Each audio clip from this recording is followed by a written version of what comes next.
ฟังกับขอความกรุณากดไลค์กดแชร์ขอกำลังใจให้ใจคนละแชร์พ่อแม่พี่น้องหนังสือฉบับที่2ในท่านได้ครับโรบอทท่านดร.พลีครับแล้วโทรไปบอกโอเคครับเจ้าสิโทรหาดอกในอาทิตย์นี้วันเสาร์วันอาทิตย์นี่แหละนะครับครับเจ้าดีขึ้นจักเล็กจักหน่อยก่อนทุกสิ่งทุกอย่างนั้นกับพ่อแม่พี่น้องชาวดร.พลีเพิ่งจะได้ออกมา 2-3 อาทิตย์นี้นักเรียนที่สุดในการต่อสู้ในการแถลงการข้าพเจ้ากับทานกับบ่มีเวลาหลายเวลามันก็3-40 นาทีครับเจ้าจะขอไปไวๆเนาะพ่อแม่พี่น้องเนาะหวังว่าข้าพเจ้าพ่อแม่พี่น้องจะคงจะเข้าใจเนาะข้าพเจ้าก็คือแม่โขงศรีสัตนาคโฆษกรัฐบาลประจำสำนักนายกนี่แหละพ่อแม่พี่น้องหรือว่าในการต่อสู้ฟรีเล่ากับพ่อแม่นี่แหละเอาละครับอยากจะขอต่อประเด็นที่ท่านปรีต่อประเด็นนี้มาออกมาว่าเหตุการณ์ของบ้านเมืองลาวเฮาเนี่ยนะมันเป็นอย่างก็เกิดขึ้นได้ง่ายๆโดยเสียงปืนบ่แตกพ่อแม่พี่น้องให้เข้าใจข้าพเจ้าก็เคยเอาเรื่องนี้ขึ้นมาเว้าคือท่านฟารี่นั่นแฮงนักแน่นก็ท่านดร.ฟารี่คนก็ได้ต้องติข้าพเจ้าคือท่านดร.ฟารี่ได้เลยว่าข้าพเจ้านี่เอาเรื่องจริงออกมาเว้าแล้วมันเป็นเรื่องจริงนี่เป็นบรรดาเจ้านายเพิ่นหักบ่ได้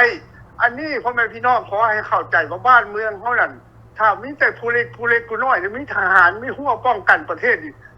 มีอำนาจสมัยนั้นมันจะบ่เป็นแบบนี้ได้ท่านดร.ฟารี่มันเป็นผู้ใหญ่ได้ท่านผู้ใหญ่ท่านพ่อแม่พี่น้องก็คงสิรู้จักเนาะสุวรรณภูมิกับสุภาณวงศ์นั่นน่ะเป็นอ้ายน้องกันคนละแม่ได้แล้วก็มีเซ็นสัญญาเฮ็ดได้จะค่อยมีการเซ็นสัญญาเข้ามาอยู่ยิงกันมา2เทื่อ3เทื่อปัจจุบันท้ายอยู่ข้างไข่นี้แล้วเป็นหยังเป็นค่อยเข้ามาเลยมาสาบานกันอยู่บ้านองค์ตื้อกินน้ำกินในสาบานกันก็ย้อนไผเป็นน้ำไผเพราะมันพี่น้องก็คงสิเข้าใจและนักการเมืองพรรคการเมืองหลายๆท่านอันที่ยังมีชีวิตอยู่ก็คงจะเข้าใจว่ามันมีเหตุผลใดก็มาจากสุพรรณวงศ์กับสุวรรณภูมิข้าพเจ้านั้นอยู่เป็นคนนครเวียงจันทร์เป็นเรียบอยู่เสกนั่นเห็นหมดทุกสิ่งทุกอย่างได้พ่อแม่พี่น้องจนก่อนคนมาไล่เอามาประท้วงอยู่เสกเซ็นสัญญากันแล้วก็มาวันที่2ธันวาคมนั่นพ่อแม่พี่น้องกลับมาล้มรัฐบาลนั่นเข้าห้องวันนั่นอะไรอย่างก็โคตรล้มนั่นข้าพเจ้าก็ยังได้ไปน้ำเขาท่านหลวงเลยเขาบังคับไปพ่อแม่พี่น้องข้าพเจ้าเห็นทุกสิ่งทุกอย่างแล้วกับพญาสุกันวิไลสารนั่นเป็นไผทานโชติเพชรศรีก็เป็นไผก็อยู่กระทรวงธรรมการกระทรวงแถลงข่าวก็เมื่อไรอเมริกาเซ็นสัญญาให้อเมริกาออกภายใน90 มื้อหรือ60 มื้อเขาเจ้าจือบ่ได้เป็นหลายปีแล้วเนาะนั่นแหละพ่อแม่พี่น้องมันก็เกิดจากผู้ใหญ่แล้วบัดนี้เกลมันเป็นนายกนั่นก็เป็นไผบักไก่สอนพระวิหารส่วนสุภาพวงศ์นั่นหวังว่าจะได้มันเป็นนายกได้พ่อพี่น้องหรือว่าประธานประเทศท่านสุภาพวงศ์หวังว่าวันจังสั้นท่านเสด็จสุพรรณวงศ์น่ะทุกบ้านทุกท่ายเขายกใครเป็นที่ปรึกษาสื่อได้ท่านดร.ปรีการเมืองมันออกมาในรูปนี้เซ็นสัญญาอนุสัญญา18 ข้อนั่นก็แม่นสุพรรณวงศ์มันถือเกี้ยเกเรออกมาขี่ยนต์ลำนึงเก่าๆออกมาลุ้นน่ะแล้วเดินอากาศออกมาจากซ้ำเหนือนั่นน่ะเพราะมันพี่น้องออกมาจากหัวพันมาล้มกันว่าไต่นั่นน่ะเอาเชือกเกเรนี่เขามาเซ็นสัญญาแต่งตั้งสัญญา18 ข้อร่วมกันรัฐบาลผสมทั้งกันทั้ง2ฝ่าย3ฝ่ายนั่นทปสตปสทปสทหารผสมตำรวจผสมรัฐบาลผสมสารวัตรผสมนั่นผสมกันทุกฝ่ายแล้วสมัยนั้นก็ในเวลานั้นรัฐบาลลาวนั่นก็ยังเป็นสมาชิกขององค์การนานาชาติหรือว่าสหประชาชาติมีอำนาจเต็มในพ่อพี่น้องแล้วสถาบันจะมีอำนาจเต็มว่ามีการว่าจะไปร่มสถาบันปลดสถาบันไหนก็มีการว่าจะเอาทหารไปสัมมนาแต่คำสั่งตัวนี้มันออกมาจากไผมันออกมาจากเจ้าสุวรรณภูมิเพราะมันพี่น้องเพิ่นเป็นนายกนี่เพิ่นเป็นนายกแล้วเป็นรัฐมนตรีต่างประเทศกับ2 กระทรวง3 กระทรวงคนที่ขาดอำนาจอยู่ก็เป็นผู้เดียวแต่ส่วนผู้น้องสุภาณวงศ์นั่นหวังว่าสิได้เป็นนายกหรือว่าประธานประเทศบัดสุดท้ายไก่สอนน้องเป็นนายกย้อนอย่างนั้นก็ย้อนฮอกคิมินอยู่เบื้องหลังนี่แหละสรุปข้าพเจ้าสิสรุปง่ายๆบ่อยากใช้เวลาหลายเนาะสรุปแล้วเรื่องสุภาณวงศ์กับสุวรรณภูมิเนี่ยคือเวียดนามเหนือถึงเวียดมิ่งนั่นต้มจนเปื่อยเพราะว่าสุภาณวงศ์เนี่ยก็เมียของสุภาณวงศ์เนี่ยก็หลานฮอกคิมินนี่ก็ไปเฮียนั่นเอนจิเนียร์นำกันอยู่ฝรั่งเศสคือท่านดร.ฟรีเว้าแถลงออกการมา2-3 นาทีดีๆแต่นั่นแหละสรุปแล้วกับ2ไอ้น้องสุวรรณวงศ์สุวรรณภูมินี่คือเวียดนามเหนือต้มลิงตัวลิงซิงกันขึ้นไม่บัดที่ได้เป็นบักโกกหน้าโถเป็นไผบักเวียดนามเหนือก็คือบักเงียนไก่ส้มก็คือไก่สอนพบวิหารนั่นแหละขึ้นว่าเป็นนายกกำอำนาจหมดแล้วก็ปลดอาวุธนั่นเด้พ่อพี่น้องหลังจากร่มอำนาจวันที่2 ธันวาคมแล้วก็สร้างปลดอาวุธจะเป็นสุวรรณภูมินี้สร้างปลดอาวุธ ก็มีผู้ฮึดสู้นั่นก็คือท่านในพลน้ำเปล่ากับกองทัพแนวนั่นน่ะกองสิฮึดสู้น่ะเพิ่นก็บ่ให้สู้เพิ่นก็บ่ให้เฮ็ดเพิ่นว่าบ่ได้คันเฮ็ดแล้วเพิ่นบ่รับผิดชอบเพิ่นสิจับเพิ่นว่ากบฏอันนี้แหละมันเหตุผลมันมาจากหันมันออกมาจากหันไทยดร.เฟอรี่เรื่องจริงแต่เฮาเราบ่ได้คันเฮาเราเพิ่นว่าเฮาดูถูกว่าเฮาไปเว้าเรื่องเจ้าเรื่องไหนเพิ่นว่ามันออกมาจากหันในทานเพราะฉะนั้นมันต้องเป็นเรื่องจริงและเรื่องจริงของพี่น้องเพราะฉะนั้นข้าพเจ้าก็เสียดายจนบรรพบุรุษที่เขาพ้นสู้กันแขนขาขาดหลายร้อยชีวิตที่เอาชีวิตเลือดเอาเนื้อเชื่อไขเลือดท้าแผ่นดินเพื่อให้ปกป้องกษัตริย์ศาสนาพระมหากษัตริย์ไว้แต่ว่าก็ยังมาเสียหมากย้อนสองไอ้น้องนี้ขอขอบพระคุณใจท่านดร.ปรีหลายๆบ๊ายบายจ้ะขอบใจนำท่านในคงสุสัตนักหลายๆนี่คือข้อมูลความจริงนี่คือข้อมูลความจริงที่พวกเขานำขึ้นมาเนาะนำขึ้นมาเว้านำขึ้นมาเปิดโปงเพื่อให้คนรุ่นใหม่ได้เข้าใจคนรุ่นเก่านี่ เพิ่นฮู้บ่แล้วคนรุ่นเก่าน่ะเพิ่นฮู้บ่แล้วเพิ่นบ่อยากฟังอีกเพิ่นบ่อยากยินอีกเพราะว่าเพิ่นน่ะเพิ่นฮู้บ่แล้วความจริงเพิ่นก็ฮู้แท้เพิ่นจึงบ่อยากฟังแต่เพิ่นฮู้แล้วเพิ่นนำเอาไปใส่บ่เพิ่นนำเอาไปปฏิบัติบ่เพิ่นนำเอาไปแก้ไขบ่พี่น้อง yes เพิ่นเคยนำเอาไปปฏิบัติเพิ่นเคยนำเอาไปแก้ไขแต่เมื่อแก้ไขบ่ได้ปฏิบัติบ่ได้ก็ยกทุ่งขาวยอมหน้าตาเฉยๆพี่น้องศัตรูคอมมิวนิสต์มันยอมบ่สปปลาวในรัฐบาลสปปลาวนี่น่ะ50ปีเดียวนี้นี่น่ะผ่านมานี่มันเคยลืมบ่ว่าพวกเฮานี่เคยลืมทหารเก่าทหารของรัฐบาลรัฐจักรลาวบ่มันบ่เคยลืมไดมันมีบัญชีรายชื่อไว้ปึ๊บพี่น้องผู้ใดกลับเข้าไปขึ้นเวียงจันทน์นี่เขาไปประเทศลาวนี่มันเอาไปสัมมนาเรียกมันบ่ขาทิ่มเพราะขาทิ่มนั่นมันให้ประโยชน์มันเปลี่ยนนโยบายใหม่มันเอาพวกทหารผ่ายขวานี่อดีตทหารผ่ายขวานี่ที่เคยต่อสู้กับพวกมันหั่นน่ะที่เคยเฮ็ดสงครามกับพวกมันหั่นน่ะเอาไปเลี้ยงเป็นเครื่องมือมันเอาไปสัมมนาเป็นเครื่องมือมันให้พวกนี้นี่ออกมาเป่าหูพวกที่ว่าในเมื่อนี่ให้หลงไหลกับนโยบายเปื่อยเน่าของรัฐบาลสปปลาวมันก็เป็นจริงมันก็เกิดจริงมีจริงทุกวันนี้นายร้อยนายพันนายพลหลายคนที่เคยต่อสู้กับพวกมันกินเลือดกันได้ในเมื่อก่อนปาดคอกันได้ในเมื่อก่อนแต่สุดท้ายมาหลอบหางเขาไปหาเขาก็ต้อนรับเขาก็เอาเหล้าเอายามาเลี้ยงพี่น้องตายไปเถอะน้อยวิธีการดับศูนย์เขาปล่อยให้เจ้ามายั่วเอาหมู่เอาคู่เจ้าเมื่อเจ้าบ่ได้หมู่ได้คู่กลับเมื่อแล้ว4-5 คนแล้ว10 คนแล้วมันก็ขาเจ้าทิมวางยาขาเจ้าทิมแล้วก็พวกหลังไหลกันเมื่อน้ำหลังนี่ก็มาเป่าหูกันต่ออีกเป่าหูกันต่อกับพากันเมื่ออีกเพิ่มขึ้นเมื่ออีกเพิ่มขึ้นเมื่อแล้วมันก็ขาคนผู้ที่2ผู้ที่พาไปเมื่อที่2นี่ทิมอีกบ่ประโยชน์อะไรเด้ท่านบอกพี่น้องคันว่าเฮาบ่เว้ามันก็มันก็จำเป็นต้องเว้าจังซี่ซะถึงถ้ามันจะผิดหูผู้ใหญ่ไม่สูงเพิ่นก็ตามเฮาต้องเว้าให้เพิ่นเข้าใจว่าซากต้องมาก่อนถ้าเฮาเคยรับใช้ซากแล้วเฮาสิไปลงคำยั่วยงของศัตรูเฮ็ดจังมันสิมีหยังก็ยามันคือศัตรูเฮาคือข้าพเจ้านี่เกิดอยู่ประเทศลาวแท้จริงข้าพเจ้าบ่ได้เป็นศัตรูกับพวกข้าเจ้าในเมื่อก่อนข้าพเจ้าแค่เป็นนักศึกษาเท่านั้นในเมื่อก่อนแต่เมื่อเห็นว่ามันบ่ดีเห็นว่าพรรครัฐเห็นว่ารัฐบาลสปปลาวนี่เป็นคนป่าเถื่อนเป็นคนเผด็จการเป็นคนที่ทำลายชาติทำลายแผ่นดินทำลายประชาชนข้าพเจ้าก็ต้องลุกขึ้นมาแก้ไขตั้งแต่อายุ15 ปี ลุกขึ้นมาเข้าร่วมกับขบวนการกู้ชาติยิงปืนกับบ่เป็นในตอนนั้นก็มาฝึกเอาอยู่ในป่าพี่น้องสู่มาจนทอดเดี๋ยวนี้พี่น้อง60กว่าปีแล้วข้าพเจ้าอายุเดี๋ยวนี้ข้าพเจ้าก็ยังสู่อยู่ก็ยังจะมีน้ำใจสู่เพราะเฮาเห็นประเทศลาวนี่ถือกดขี่ข่มเหงประเทศลาวนี่ถือกดขี่ข่มเหงทุกวันนี่พวกท่านเบิ่งว่าเห็นเหตุการณ์ให้เกิดขึ้นอยู่ทุกวันพี่น้องคนทุกข์ยากในประเทศลาวมากไม่ขายลูกขายเต้าเด็กเล็กเด็กน้อยอายุ12 13 14 15ปีขายโตเป็นโซเพนีเต็มบ้านเต็มเมือง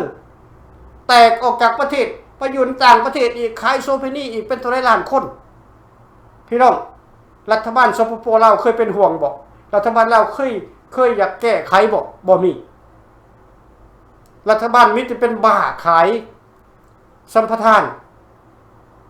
ขายดินขายดอนขายบ่อแห่บ่ออย่างเดียวนี่ประเทศลาวนี่บ่มีหม่องจะเฮ็ดอยู่ทำกินแล้วมีแต่บ่อลงสัมปทานเบิดคนลาวบ่มีหม่องบ่ทำให้ทำนากินแล้วพี่น้องถูกรัฐบาลยึดเอาดินไปหมดแล้วและไผจะมาแก้ไขซอยเขากับพวกเฮานี่แหละจะไปแก้ไขให้เขาน่ะเฮาจะออกมาสู่เดียวนี้นะเฮาจะออกมาแคมเปญเฮาจะออกมาเรียกร้องให้คนลาวทุกๆคนนี่น่ะได้เข้าใจว่าประเทศลาวนี่มันล่มสลายไปแล้วมันบ่มีคนที่จะแก้ไขปัญหาเรื่องนี้ได้แล้วแต่คนเว้าเนี่ยมันหลายคนประนามเนี่ยมันหลายแต่คนจะแก้ปัญหาจริงๆเนี่ยมันมีบ่คือข้าพเจ้าเฮ็ดทุกมื้อนี้ฟรีเราก็เป็นเฮ็ดทุกมื้อนี้เฮ็ดเสี่ยงคุกเสี่ยงตารางเฮ็ดเสี่ยงกับกฎหมายท้าทายกับกฎหมายต่างประเทศพี่น้องเพื่อให้มีการเปลี่ยนแปลงอยู่ในเราบ่ได้เว้ามาให้เว้าประนามรัฐบาลสปปลาวเท่านั้นแต่ละวันโนข้าพเจ้าเคยป้อนข้อมูลไปเลยว่าวิธีการของพวกเขาคือการเปลี่ยนระบบการปกครองต้องเปลี่ยนระบบการปกครองอยู่ในลาวให้ได้ให้เป็นระบบเสรีประชาธิปไตยให้เป็นคนลาวเป็นผู้นำบ่เป็นจะเอาแก้วมาเป็นผู้นำต้องเป็นคนลาวสดๆมาเป็นผู้นำบ่เป็นจะเอาลูกแก้วล้านแก้วเสื้อแก้วมาเป็นผู้นำพี่น้องแล้วเขาจะเฮ็ดจังได๋จะเอาพวกแก้วเสื้อซ้ายแก้วอยู่ในรัฐบาลนี่ออกจากการผู้นำได้เฮาก็ต้องคนลาวร่วมมือกันคนลาวอยู่ในประเทศลาวยังมีจักล้านอยู่ในสภามีจักพันอยู่ในข้างนอกมีจักล้านก็ต้องเข้าร่วมกันฮู้แล้วว่ารัฐบาลแก้วเนี่ยมันกดขี่ข่มเหงพวกเฮามันทำลายพ่อแม่พี่น้องประชาชนคนลาวพวกเขาซ้ออยู่ในสภาก็ห้องขึ้นมาเว้าคือกันเขาก็เว้าอยู่เป่งๆอยู่สภากันนี่เรียกร้องให้รัฐบาลนี่แก้ไขแล้วมันเคยแก้ไขบ่มีเคยมันบ่เคยสสผู้นึงเว้าว่าไปลักไก่ซื่อๆถูกจับติดคุกพี่น้องบัดลักไม่ลักตอกเป็น100คันพันคันออกไปบ่ได้ติดคุกปล่อยให้เขาเอาไปเฉยๆก็ได้จะแค่ว่ามันบ่ได้จบอยู่ในสภาหั่นเหตุการณ์มันบ่ได้จบในสภาน่ะเหตุการณ์มันบ่ได้จะเปลี่ยนในสภาน่ะพี่น้องสสวทั้งหลายเหตุการณ์น่ะมันจะต้องมาจบนำพ่อแม่พี่น้องประชาชนพุ่นพวกสวสสทั้งหลายต้องมารวมมือกับประชาชนลุกขึ้นขับไล่รัฐบาลบ่แม่นจะไปเว้าให้รัฐบาลฟังแล้วมันจะซอยเหลือพวกทานบ่มันจะแก้ปัญหาบ่ว่ามันฟังแล้วมันเองสมน้ำหน้าพวกทานซ้ำมันว่าพวกทานโง่พวกทานจ้าพวกทานเฮ็ดได้ซ้ำนี่มันท้าทายด้วยใจมันฉะนั้นแล้วบอนที่จะแก้ไขปัญหาได้ต้องลงท้องถนนต้องร่วมมือกับประชาชนลงท้องถนนทั่วประเทศลาวขับไล่รัฐบาลออกไปเรียกร้องให้มีการเปลี่ยนแปลงให้รัฐบาลเขาไม่เขาไปแก้ไขพวกท่านบ่มีรัฐบาลเฮาเป็นรัฐบาลให้พวกท่านได้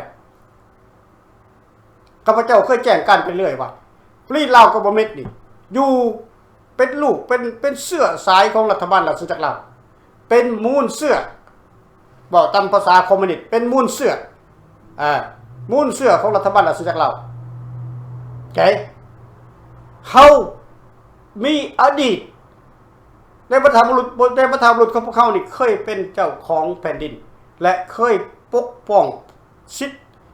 ธิของพ่อแม่พี่น้องประชาชนให้ทุกคนนั้น มีสิทธิ์เท่าเทียมกันและมันก็เป็นกันมาจนกว่าว่าประเทศลาวแตกในวันที่2ธันวาคม25ประเทศลาวบ่เคยเป็นแบบนี้ฉะนั้นแล้วมันจะดีขึ้นมันก็ขึ้นกับพ่อแม่พี่น้องประชาชนมันก็ขึ้นกับสภาสวสสอยู่ในสภาต้องลงท้องถนนกับพ่อแม่พี่น้องประชาชนคนลาวทั่วประเทศถ้าบ่มีรัฐบาลพวกท่านบ่สามารถปกครองประเทศได้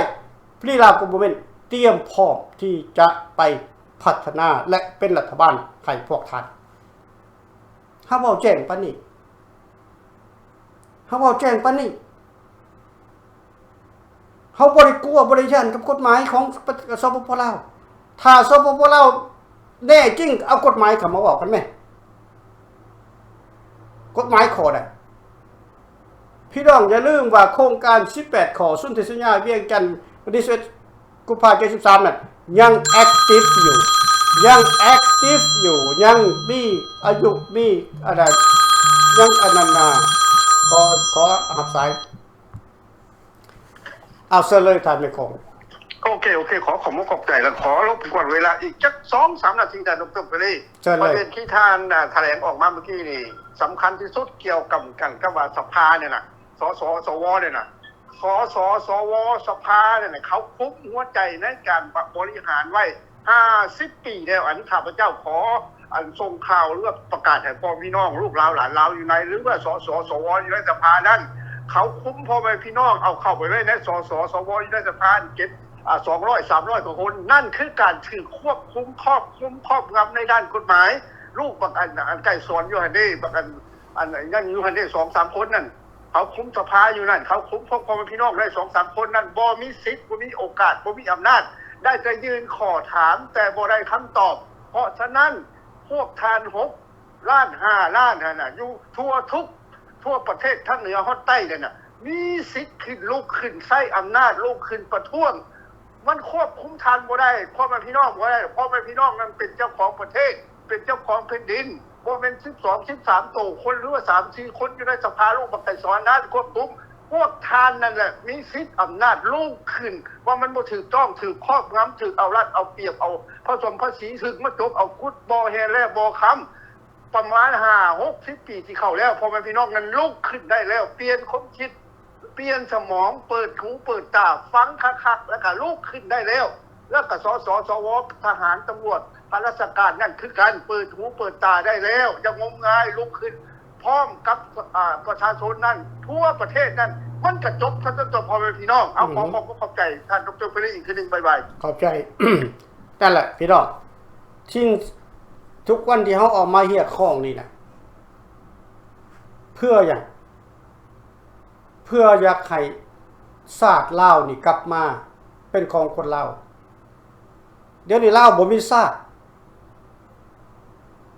ลาวบ่มีศาสตร์มีแต่สื่อ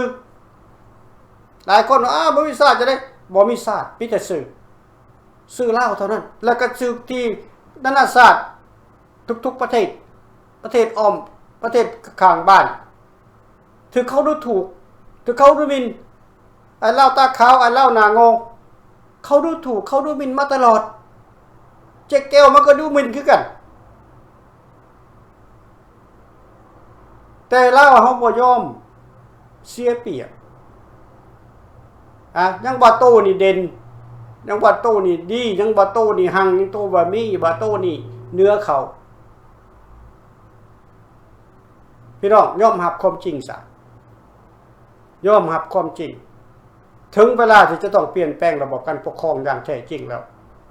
ข้าพเจ้าคิดว่าพ่อแม่พี่น้องประชาชนก็ต้องคิดคือข้าพเจ้าต้องมีการเปลี่ยนแปลงแต่จะมีการเปลี่ยนแปลงขึ้นมาได้ก็ต้องอาศัยพลังของประชาชนพลังของสวสสพลังของทหารอยู่ในประเทศเราลุกขึ้นมารวมกันลงท้องถนนต่อต้านลัทธิเผด็จการ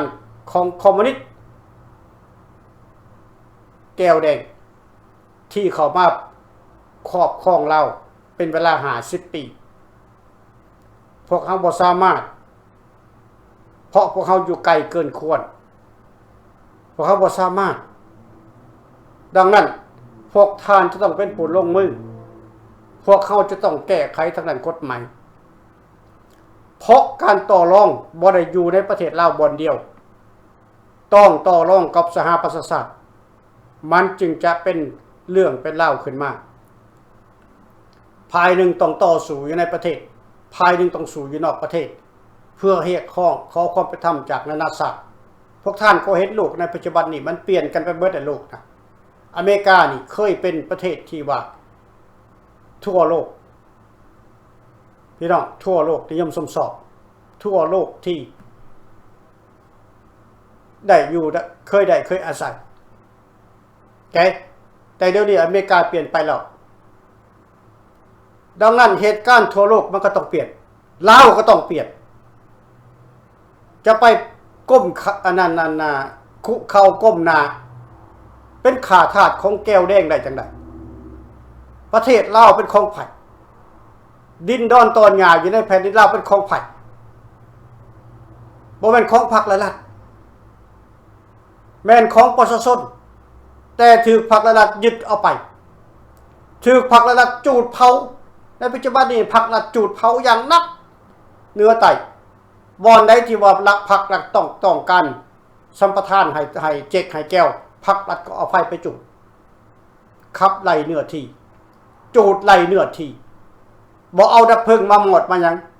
หมดก็จนว่าไฟสิหมดบ่ได้จังมาหมดเพราะมันคือเห็นบอกพี่น้องนี่แหละระบอบเผด็จการที่เขากดขี่ข่มเหงคนลาวเนี่ยให้ออกหนีจากแผ่นดินลาวให้มันเบิดสิ้นและเขาจะเอานายทุนของเก็กของแก้วของนานาชาติเข้าไปบ่มีไผหรอกแต่เข้าไปในประเทศลาวเป็นการค้าลงทุนใหญ่ๆนั่นน่ะมีแต่เจ็กกับแก้วแต่นอกจากนั้นบ่มีไผกล้าเข้าไปเฮ็ดลงทุนในประเทศลาวย้อนหยังเพราะประเทศลาวเป็นประเทศที่บ่มีกฎหมายคุ้มครองประเทศลาวเป็นประเทศเถื่อนพี่น้องประเทศเถื่อนประเทศลาวน่ะบ่มีประเทศใดจะไปลงทุนน้ำดอกนอกจากจะเจ็กกับแก้วเท่านั้นดังนั้นพี่น้องต้องเข้าใจความเรียกร้องในการลุกขึ้นชาติเป็นของไผบ่แม่นของพรรครัฐชาติเป็นของพ่อแม่พี่น้องประชาชนลูกพ่อให้ชาวนาบ่แม่นของพรรครัฐฉะนั้นแล้วพวกเป็นสสสวต้องเข้าใจคันเข้าใจแล้วก็ต้องลงถนนกับประชาชนลุกขึ้นถ้าพวกท่านบ่มีผู้แอบอ้างเอารัฐบาลฟรีลาวก็บ่แม่นขึ้นมาแอบอ้างเล็งใส่โครงการ18ข้อสนธิสัญญาเวียงจันทน์173ลาวรวมลาว3ฝ่ายลาวรวมลาว3ฝ่ายข้าพเจ้าจะบอกเกินเวลาไปนิดนึงลาวรวมลาว3ฝ่ายสนธิสัญญาเวียงจันทน์วันที่10กุมภาพันธ์73คือลาวรวมลาว3ฝ่ายฝ่ายกลางฝ่ายซ้ายฝ่ายขวาให้เข้าใจแต่เดี๋ยวนี้บ่มีฝ่ายกลางบ่มีฝ่ายขวาบ่มีฝ่ายซ้ายปกครองประเทศใน3พรรคนี่ซ้ายขวากลางนี่บ่มีไผเป็นเจ้าของประเทศบ่มีไผเป็นรัฐบาลในปัจจุบันนี้แม่นไผเป็นรัฐบาลอยู่ในประเทศลาวแม่นไผเป็นผู้ควบคุมประเทศลาวแก้วแดง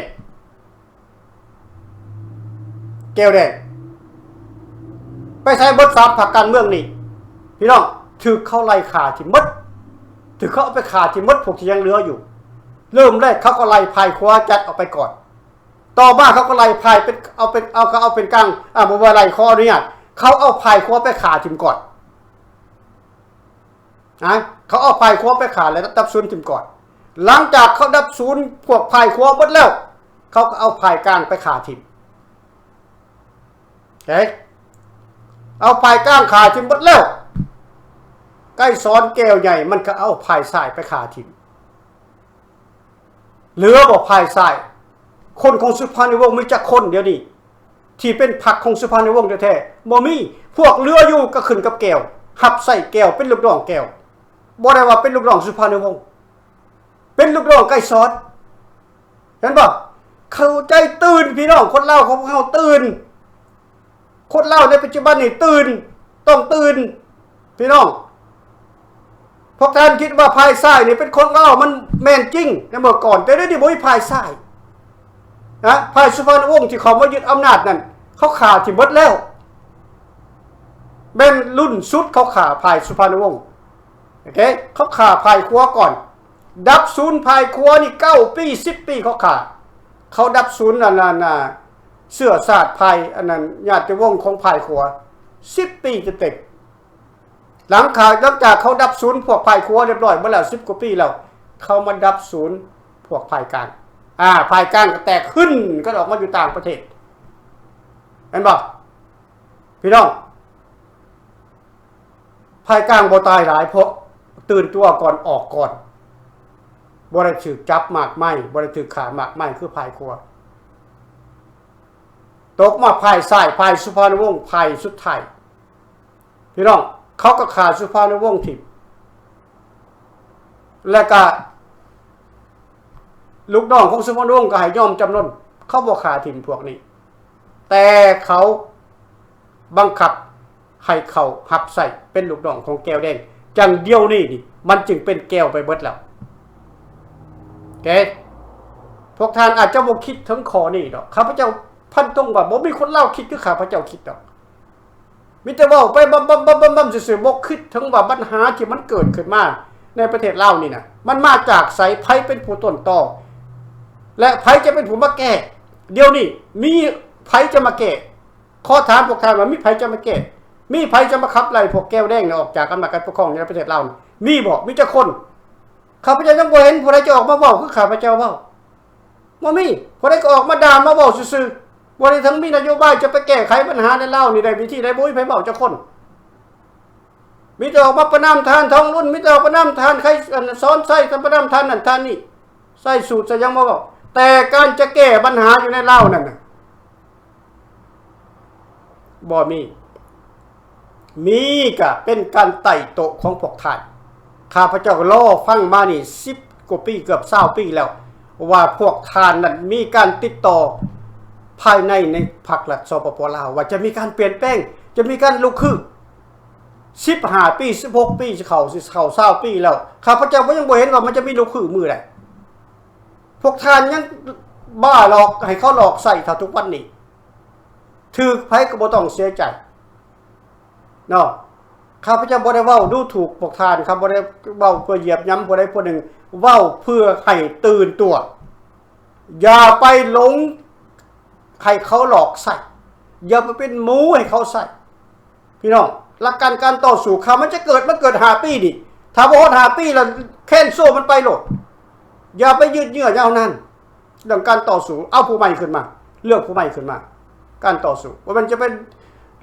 ยาวไปฮอด20 ปี30 ปีแล้วเฮาผู้ส่งเงินเนี่ยมันตายก่อนให้เข้าใจ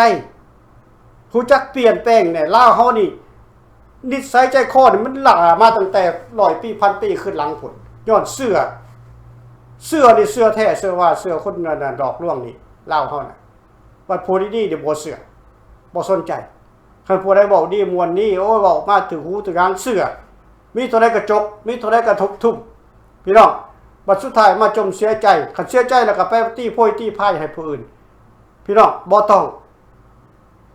โอเคฟรีลาวกอมิตนี่เป็นบ่อนที่ตั้งของทุกคนถ้าอยากจะสู่เอาประชาธิปไตยถ้าอยากจะสู่เอาแผ่นดินลาวแท้ๆฟรีลาวกอมิตนี่เป็นหลักพี่น้องเขาประกาศอยู่จังซี่พวกท่านต้องมั่นใจ